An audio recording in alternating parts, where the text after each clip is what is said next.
இனி one way டிராப்புக்கு Chennai கேப்ல car book பண்ணுங்க. தமிழகம் முழுவதும் குறைந்த வாடகையில் டிராவல் பண்ணுங்க. டிராப்புக்கு மட்டும் பே பண்ணா போதும். டவுன்லோட் தி ஆப் நவ.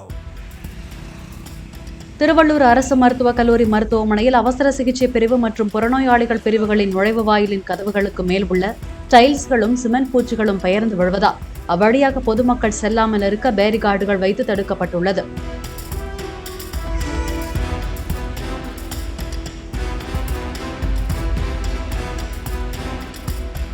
நுழைவாயில்களில் டைல்ஸ் ஊற்றுவதை தவிர்க்கவும் உடனடியாக சரி செய்யும்படி பொதுப்பணித்துறையினருக்கு தகவல் அளித்ததாகவும் மருத்துவமனை முதல்வர் ரேவதி விளக்கம் அளித்ததாக தெரிவிக்கப்பட்டுள்ளது. இனி ஒன் வே டிராப்புக்கு சென்னை கேப்ல கார் புக் பண்ணுங்க. தமிழகம் முழுவதும் குறைந்த வாடகையில் டிராவல் பண்ணுங்க. டிராப்புக்கு மட்டும் பே பண்ணா போதும். டவுன்லோட் தி ஆப் நவ.